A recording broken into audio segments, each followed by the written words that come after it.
आशा करते हैं कि आप लोग अच्छे होंगे और आप लोगों की Allahabad high court group D परीक्षा की तैयारी बेहतर चल रही होगी।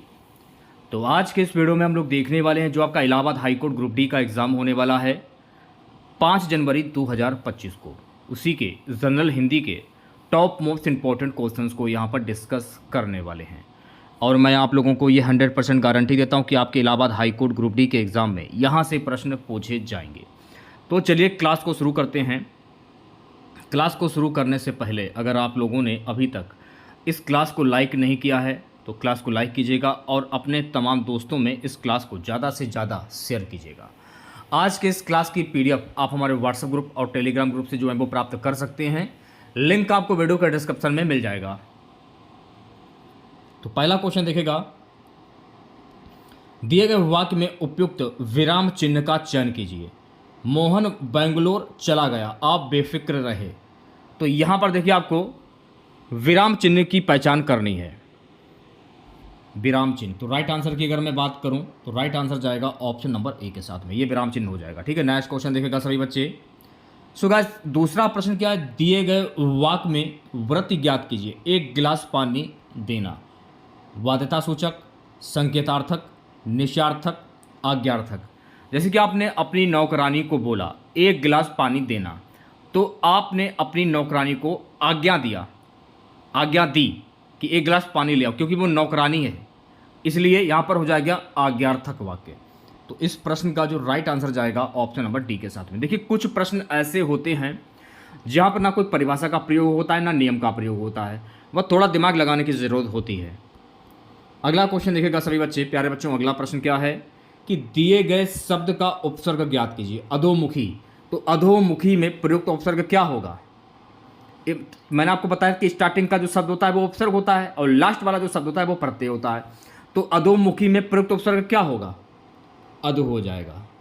तो इस प्रश्न का जो राइट आंसर जाएगा मेरे प्यारे बच्चों ऑप्शन नंबर ए के साथ में। चौथा क्वेश्चन क्या है, निम्नलिखित शब्दों में से स्त्रीलिंग ज्ञात कीजिए। पर्दा, गेंडा, दरवाजा या दीवार। तो दीवार जो है ना ये स्त्रीलिंग शब्द हो जाएगा। तो इस हिसाब से आंसर जाएगा डी ऑप्शन के साथ में। प्यारे बच्चों अगला क्वेश्चन देखेगा। अगला क्वेश्चन क्या है, दिए गए वाक्य में उपयुक्त विराम चिन्ह का चयन कीजिए। रुको रुको वह क्या कह रही है। तो यहां पर देखिए आपको विराम चिन्ह की पहचान करनी है।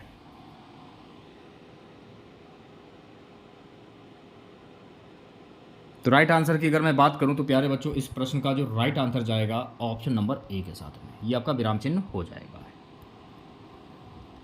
छठा क्वेश्चन देखेगा, निम्नलिखित वाक्यों में मिश्र वाक्य ज्ञात कीजिए। देखिए सभी क्लासेस की पीडीएफ बिल्कुल निःशुल्क हैं और ये सारी पीडीएफ आपको हमारे टेलीग्राम पर मिल जाएंगी। बहुत सारे ऐसे बच्चे होते हैं जो पूछते हैं कि इसकी पीडीएफ कहाँ पर मिलेगी। तो मैं आपको बता देना चाहता हूँ कि अभी तक मैंने आप लोगों को इलाहाबाद हाईकोर्ट ग्रुप डी के लिए जितने भी क्लासेस दी हैं मैंने आप लोगों को, सारी पीडीएफ आपको हमारे टेलीग्राम चैनल पर मिल जाएंगे। लिंक वीडियो के डिस्क्रिप्शन में दिया गया है, तो जल्दी से जाइए, वहाँ पर आपको सारी पीडीएफ मिल जाएंगी। अगर मैं आपको पीडीएफ देता हूं तो एक लाइक की उम्मीद भी मैं आप लोगों से करता हूं। तो मेरे प्यारे बच्चों अगर आपने वीडियो को लाइक नहीं किया है तो लाइक कीजिएगा, ज़्यादा से ज़्यादा हमें सपोर्ट कीजिए। निम्नलिखित वाक्यों में मिश्र वाक्य की पहचान करनी है आप लोगों को। अभिजीत के साथ अभिषेक खेल रहा है। अब देखिए इसमें अभिजीत के साथ अभिजीत का भी नाम आ गया, अभिषेक और दोनों लोग खेल रहे हैं, खेल रहा है। तो राइट आंसर की अगर मैं बात करूं तो इस प्रश्न का जो राइट आंसर जाएगा ऑप्शन नंबर डी के साथ में। सातवां क्वेश्चन देखेगा। सो गाइस सातवां प्रश्न क्या है, निम्नलिखित में से कौन सा शब्द विदेशज शब्द है? रेडियो, कर्राटा, सरसर, पगड़ी। रेडियो जो है ना गाइस ये एक विदेशज शब्द है। तो इस प्रश्न का जो राइट आंसर जाएगा ऑप्शन नंबर ए के साथ में। विदेशज शब्द को सरल शब्दों में समझ लीजिए। विदेशज उन शब्दों को कहते हैं जो किसी विदेशी भाषा से लिए गए हों। फारसी, अरबी, तुर्की, अंग्रेजी आदि भाषाओं से जो शब्द हिंदी में आए हैं वे विदेशी शब्द कहलाते हैं। तो ये आपको ध्यान में रखना है। प्यारे बच्चों अगला प्रश्न देखेगा,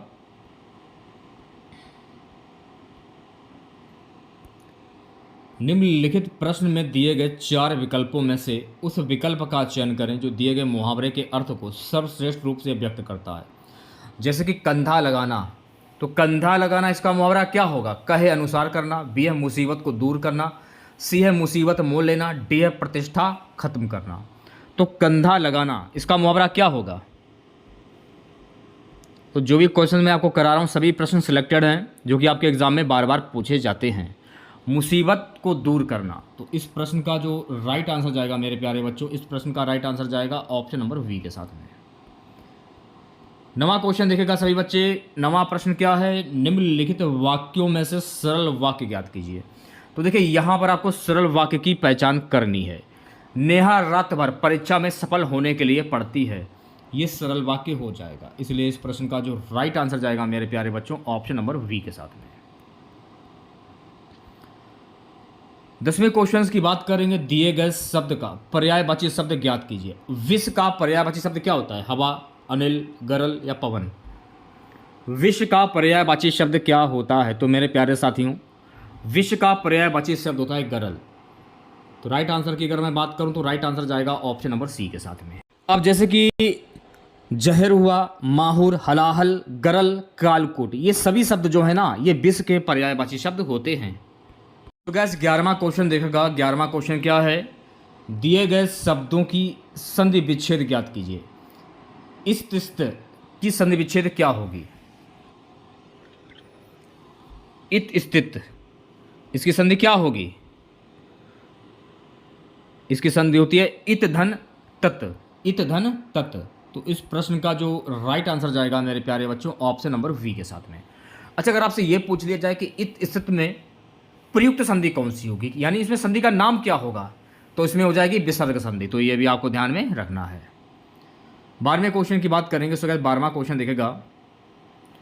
निम्नलिखित प्रश्न में दिए गए 4 विकल्पों में से उस विकल्प का चयन कर जो दिए गए मुहावरे के अर्थ को सर्वश्रेष्ठ रूप से व्यक्त करता है।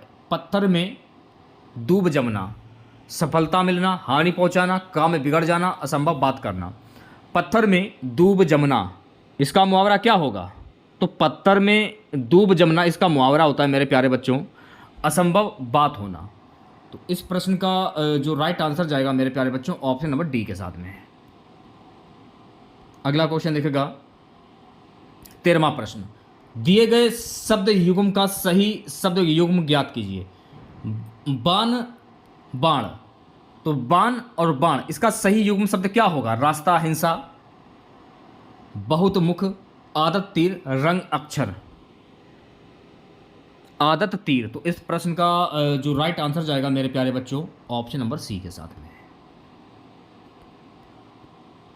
14वें क्वेश्चन की हम बात करेंगे। 14वां प्रश्न हमारा है। निम्नलिखित वाक्यांश के लिए उचित शब्द का चयन कीजिए।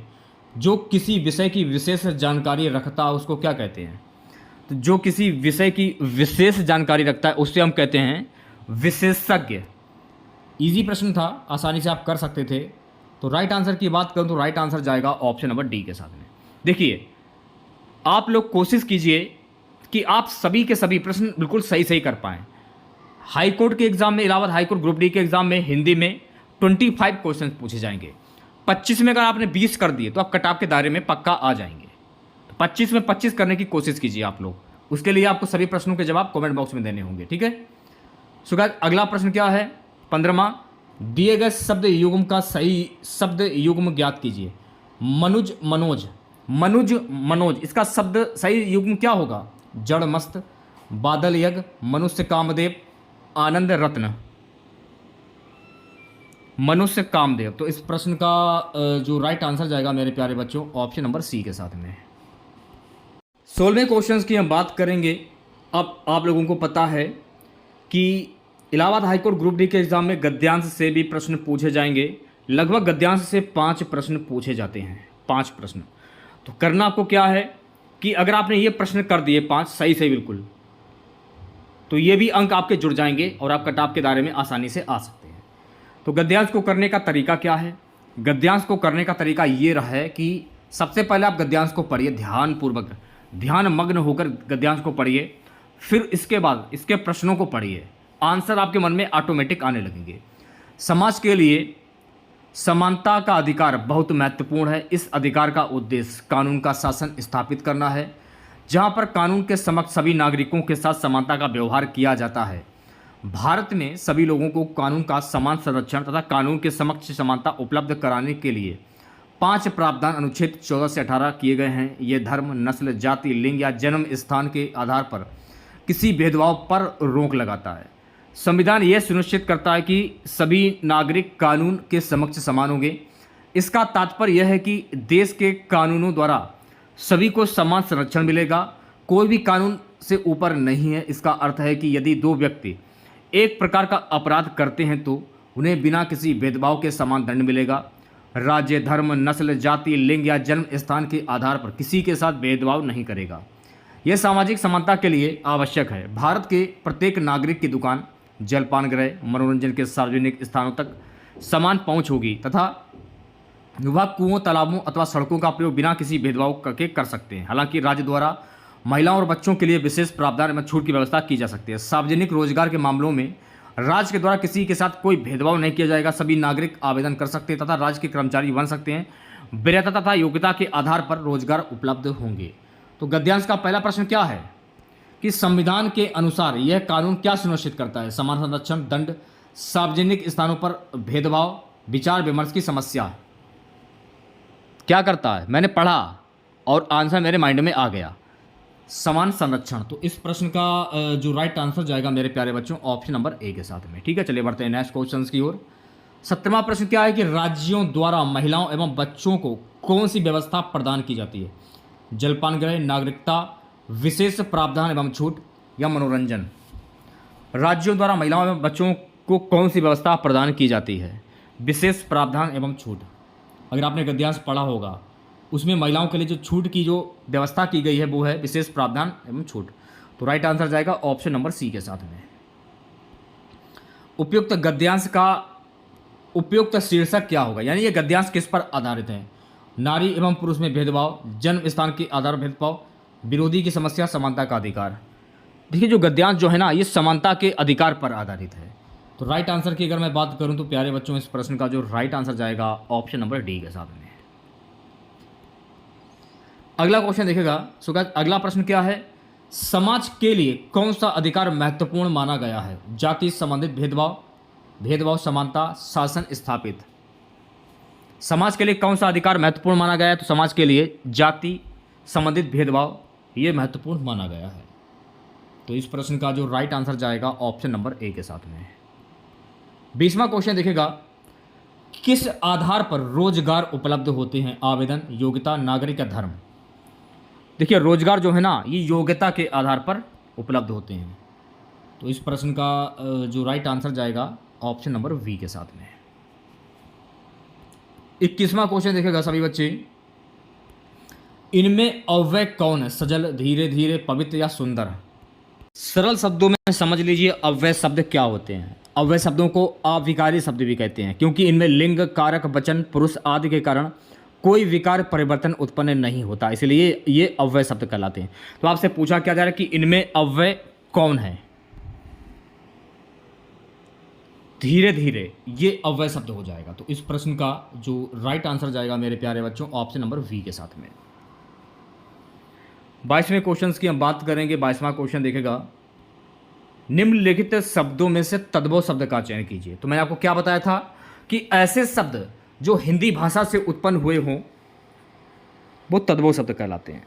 तो इसमें तद्भव शब्द कौन सा होगा? पृष्ठ होगा, श्वास होगा, हाथ होगा या रात्रि होगा। देखिए हाथ जो है ना ये हिंदी भाषा का शब्द होता है, इसलिए इस प्रश्न का जो राइट आंसर जाएगा ऑप्शन नंबर सी के साथ में। ठीक है।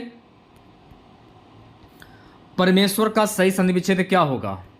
तो आपसे क्या पूछा जाए कि परमेश्वर का संधि विच्छेद क्या होता है? तो मेरे प्यारे साथियों परमेश्वर का संधि विच्छेद होता है परम धन ईश्वर। और जब आप इसका समास विग्रह करेंगे तो इसका समास विग्रह क्या होता है? परम है जो ईश्वर। लेकिन आपसे पूछा जा रहा है कि परमेश्वर का सही संधि विच्छेद क्या हो, तो इसमें परम धन ईश्वर कहाँ पर है? तो परम धन ईश्वर इसका संधि विच्छेद हो जाएगा। इसलिए इस प्रश्न का जो राइट आंसर जाएगा ऑप्शन नंबर वी के साथ में। अगर आपसे ये पूछ लिया जाए परमेश्वर में प्रयुक्त संधि कौन सी होगी, तो परमेश्वर में प्रयुक्त संधि हो जाएगी गुण स्वर संधि। तो ये भी आपको ध्यान में रखना है। अब यहाँ पर हम बात करेंगे समास की। अगर आपसे पूछ लिया जाए, बाई चांस आपसे पूछ लिया जाए एग्जाम में कि परमेश्वर में प्रयुक्त संधि कौन सी होगी, परमेश्वर में प्रयुक्त समास कौन सा होगा, अभी तो हम संधि की बात कर रहे थे। अगर आपसे समास मान लीजिए पूछ लिया जाए कि परमेश्वर में प्रयुक्त समास कौन सा होगा, तो यहाँ हो जाएगा कर्मधारय समास, क्योंकि जब आप इसकी संधि करते हैं तो परम है जो ईश्वर, परम है जो ईश्वर, इसकी संधि होती है, सॉरी इसका समास होता है। मैं बार बार कंफ्यूज हो रहा हूँ। यथारुचि, यथारुचि में प्रयुक्त समास क्या होगा? तत्पुरुष, बहुप्रिय, अव्ययभाव या इंद्र। तो एक ट्रिक मैंने आपको बताई थी कल भी, वो ट्रिक मैंने जो है आप लोगों को बताई थी, यथा, अनु, प्रति। अब तो ये ट्रिक आपको बतानी नहीं चाहिए, फिर भी मैं आपको बता रहा हूँ बार बार ताकि आपको याद रहे, इसलिए ये ट्रिक मैं आपके सामने बार बार दोहराता हूँ। यथारुचि, अब यहाँ पर यथा दिया, देखिए यथा दिया है, तो यथारुचि में प्रयुक्त समास कौन सा होगा? अव्ययभाव समास हो जाएगा। स्टार्टिंग का शब्द देखिए, यथा दिया है। अनुप्रति हुआ प्रतिदिन, आडंबर, भरपेट, उदय, हर दिन, उदय हर दिन। इसमें एक शब्द और जोड़ लीजिए, हर दिन, ठीक है। तो ये अव्ययभाव समास के उदाहरण होते हैं सारे के सारे, इन्हें किसी कॉपी पर नोट कर लीजिए। पीपर पात सरिस मन डोला, पीपत पात सरिस मन डोला में कौन सा अलंकार है? उपमा, उत्प्रेक्षा, रूपक या उल्लेख? तो पीपर पात सरिस मन डोला में समास हो जाएगा उपमा, सॉरी समास नहीं, अलंकार, उपमा अलंकार हो जाएगा। तो इस प्रश्न का जो राइट आंसर जाएगा ऑप्शन नंबर ए के साथ में। सरल शब्दों में समझ लीजिए आप लोग, समान धर्म के आधार पर जहां एक वस्तु की समानता या तुलना किसी दूसरी वस्तु से की जाती है तो वहां पर उपमा अलंकार होता है, ठीक है। अगला क्वेश्चन देखिएगा, आरबी भाव का सही विपरीत अर्थक शब्द क्या होता है? बहुत सारे ऐसे हमारे बच्चे हैं जो विपरीत अर्थक शब्द को देखकर कंफ्यूज हो जाते हैं, तो मैं आपको बता देना चाहता हूं, विलोम शब्द हो या विपरीत अर्थक शब्द हो, दोनों एक ही चीज़ें होती हैं, आपको कंफ्यूज नहीं होना है एग्जाम में। तो आरबी भाव का विपरीत अर्थक शब्द क्या होता है? तो आरबी भाव का विपरीत अर्थक शब्द होता है मेरे प्यारे बच्चों, तिरोभाव। तो राइट आंसर की अगर मैं बात करूँ तो राइट आंसर जाएगा ऑप्शन नंबर सी के साथ में। अगर आपने अभी तक इस क्लास को लाइक नहीं किया है तो प्लीज़ क्लास को लाइक कर दीजिए। अगला क्वेश्चन क्या, उन्मूलन का सही विपरीत अर्थक शब्द क्या होगा? आरोपण, प्रत्यारोपण, निरूपण या रोपण? तो उन्मूलन का सही विपरीत अर्थक शब्द क्या होता है? तो उन्मूलन का सही विपरीत अर्थक शब्द होता है मेरे प्यारे बच्चों, रोपण। तो इस प्रश्न का जो राइट आंसर जाएगा ऑप्शन नंबर डी के साथ में। 28वां क्वेश्चन देखेगा। सो गाइस 28वां प्रश्न में, बाघ और बकरी एक घाट पानी पीती हैं, इसका शुद्ध वाक्य क्या होगा? बाघ और बकरी एक घाट पानी पीते हैं, पीती नहीं पीते होगा मेरे हिसाब से। बाघ और बकरी एक घाट पर पानी पीते हैं, तो ये आपका शुद्ध वाक्य हो जाएगा। इसलिए इस प्रश्न का जो राइट आंसर जाएगा ऑप्शन नंबर ए के साथ में।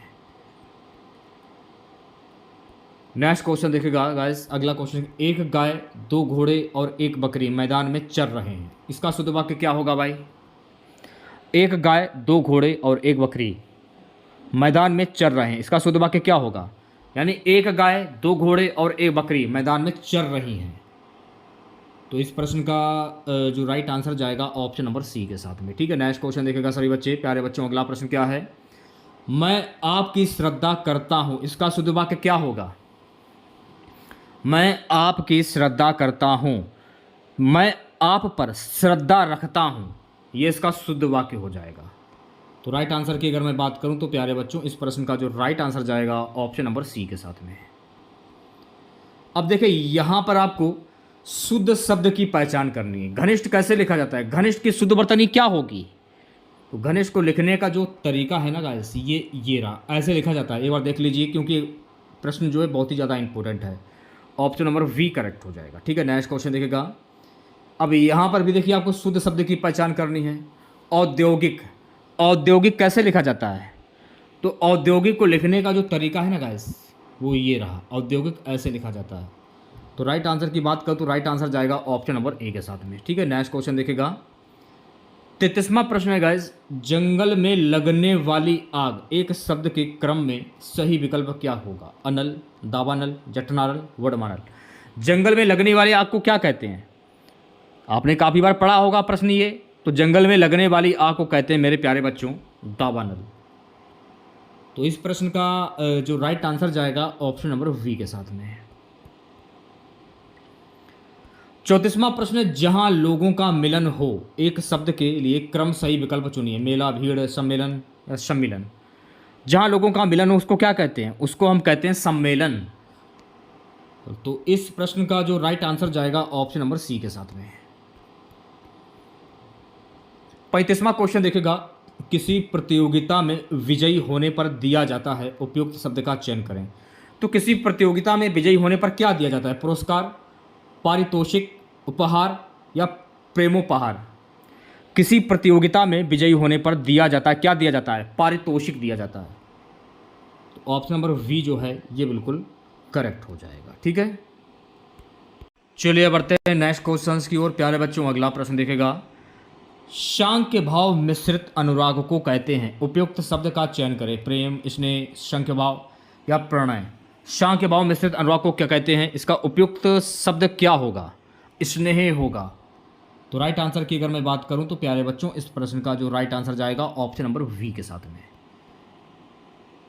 37वां प्रश्न क्या, कुसंगति के कारण चरित्र पर दोष लगाना, उपयुक्त शब्द का चयन करें। अपयश, अपकीर्ति, कलंक, दुष्चरित्र। कुसंगति के कारण चरित्र पर दोष लगना, इसका उपयुक्त शब्द क्या होगा? कलंक होता है। तो इस प्रश्न का जो राइट आंसर जाएगा मेरे प्यारे बच्चों ऑप्शन नंबर सी के साथ में। 38वां प्रश्न है, शस्त्र क्या है? उपयुक्त शब्द का चयन करें। वह हथियार जो फेंक कर चलाया जाता है, वह हथियार जो हाथ में थाम कर चला जाता है, एक तरह की विधा, इनमें से कोई नहीं। तो शस्त्र क्या है? वह हथियार जो हाथ में थाम कर चला जाता है। तो राइट आंसर की अगर मैं बात करूं तो प्यारे बच्चों, इस प्रश्न का जो राइट आंसर जाएगा ऑप्शन नंबर वी के साथ में। 39वें क्वेश्चन की हम बात करेंगे, जिसमें संसार के प्रति मोह ना रहा हो, उपयुक्त शब्द का चयन करें। वीतरागी, शीतरागी, अनुरागी या रागी। जिसमें संसार के प्रति मोह ना रहा हो उसको क्या कहते हैं? तो उसे हम कहते हैं वीतरागी। तो राइट आंसर की अगर मैं बात करूं तो प्यारे बच्चों, इस प्रश्न का जो राइट आंसर जाएगा ऑप्शन नंबर ए के साथ में।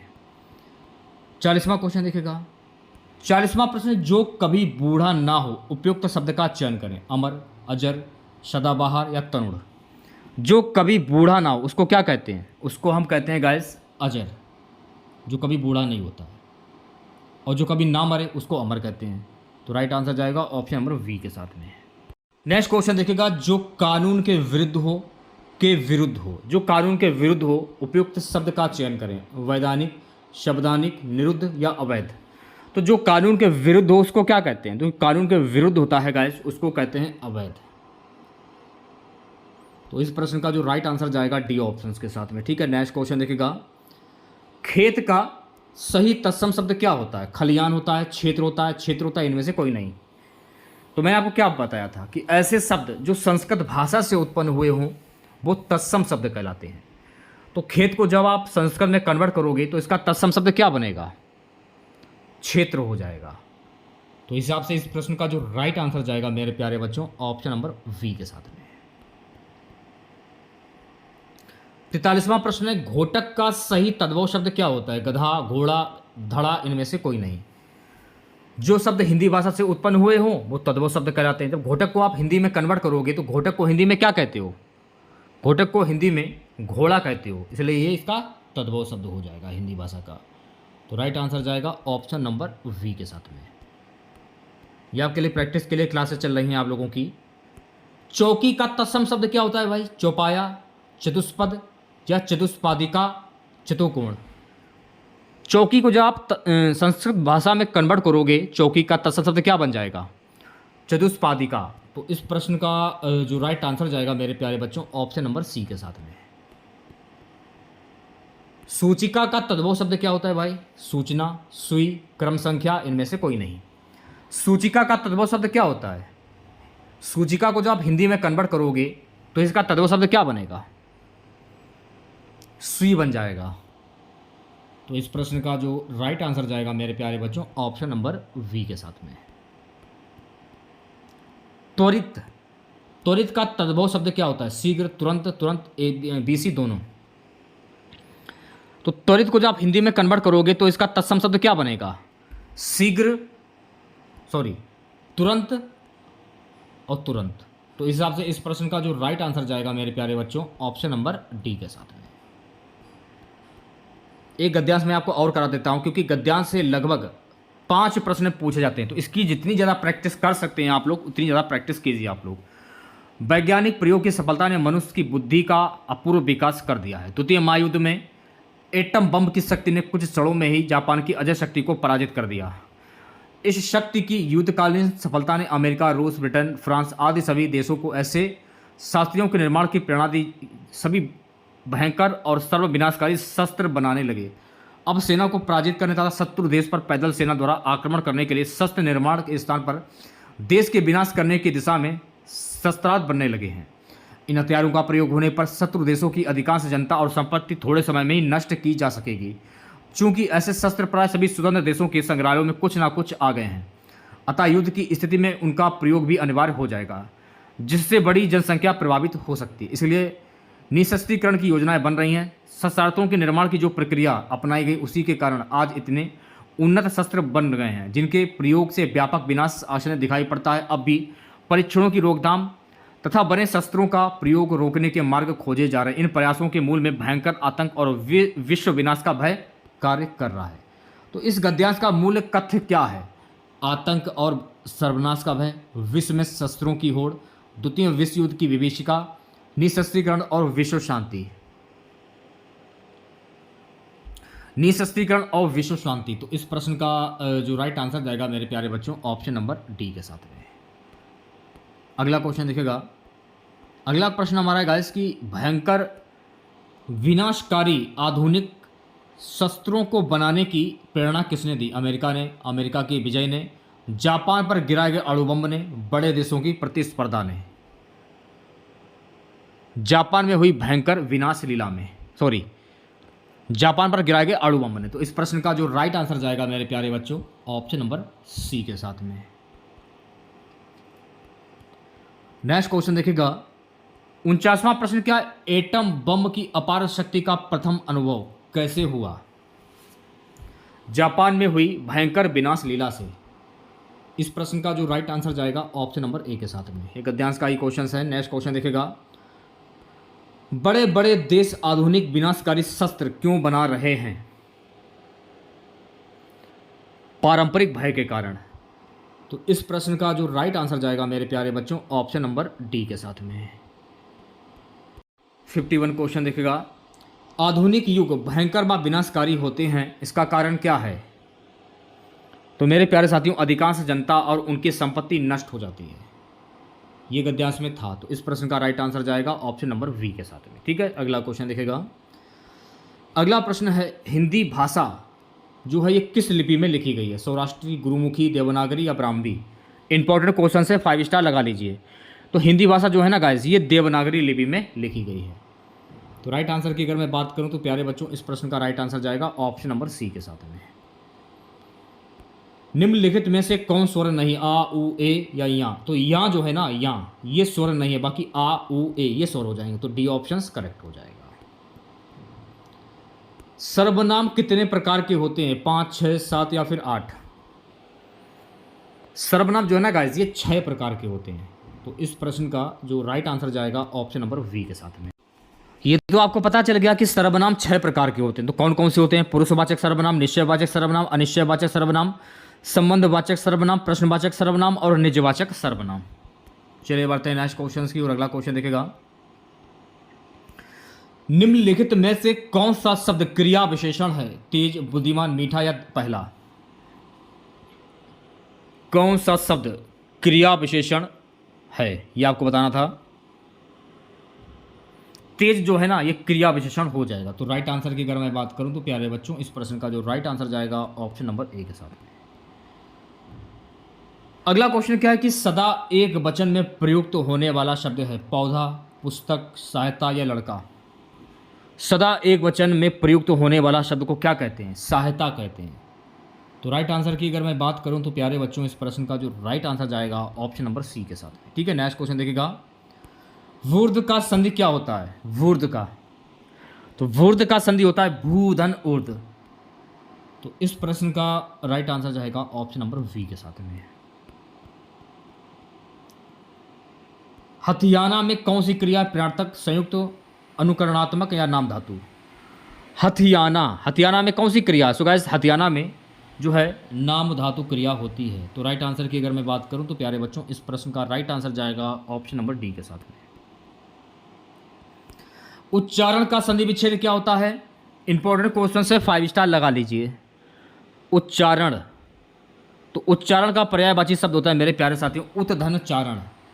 अगर आपसे ये पूछ लिया जाए कि उच्चारण में प्रयुक्त संधि कौन सी होगी, तो उच्चारण में प्रयुक्त संधि हो जाएगी व्यंजन संधि। वा का उच्चारण स्थान क्या होता है? पा, फा, बा, भा और मा। पा, फा, वा।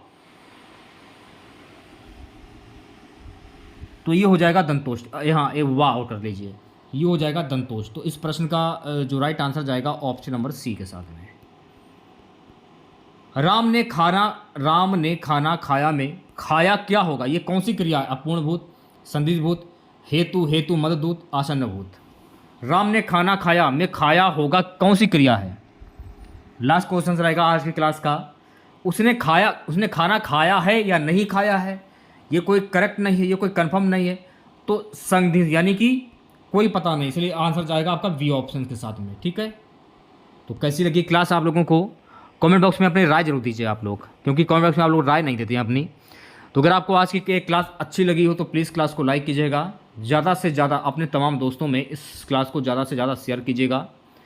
अगर आपको आज के इस क्लास की PDF चाहिए तो आप हमारा टेलीग्राम चैनल और व्हाट्सएप ग्रुप ज्वाइन कर लीजिए, वहाँ पर आपको ये PDF मिल जाएगी।